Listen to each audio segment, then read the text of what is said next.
This light helps this Wildcat land safely on HMS Trent at night or in rough weather. It's part of a new system called the Helicopter Visual Landing Aid System, HVLAS. It uses lights around the flight deck and this very special lighting bar called the Stabilise Horizon Bar, which has a neat trick, which Weapons Engineer Officer Harry Jukes can explain. The Stabilised Horizon Bar has an internal gyroscope which allows it to stabilise itself against the ship's movements. What that means is that when the pilot is flying in, they get a really good indication of what level is. So when they are touching down on the ship, they know precisely where and what sort of angle the ship is at. HMS Trent spent an intensive 3 weeks working with the Wildcat, testing out the system. As well as the horizon bar, the HVLAS includes a glide path indicator, which shows the pilots the angle of approach they should take when coming into land. The side lights clearly show the edge of the ship, and there are laser eye lines running across the flight deck, so the correct landing spot can be identified. Also, the intensity of the light is cleverly mitigated in 2 ways. First of all, it works with night vision goggles. What it means is that all of the lights are able to remain on.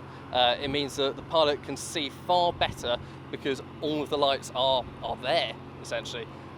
It will allow us to operate in a more restricted environment without polluting the atmosphere. If we're trying to remain covert for whatever reason, it will mean that pilots can land on and not be giving away our position as much. Previous versions of this system tended to blast out goggles with too much light. And the second way it works is controlled, as with the rest of operations, from here. One of the most innovative things about this system with these lamps is that they can be turned up or down, brighter or darker, depending on what the pilot wants. That will enable the HVLAS system to work with the helicopters of partner nations, who could require different lighting intensities when coming into land. The fact that we now have the ability to control our lights in such a different manner will mean that the ability for partner nations to land on helicopters will be significantly easier. We won't have to provide them with specifications of quite how bright the lights are or where they are, because we can change them on the fly depending on how much, or essentially depending on what they need for their helicopters. A range of helicopters up to Merlin size can land on the flight deck of the Batch 2 River class. The trial on HMS Trent has proved successful, and the lighting rig's now being installed on HMS Spey before being rolled out across the Batch 2 fleet.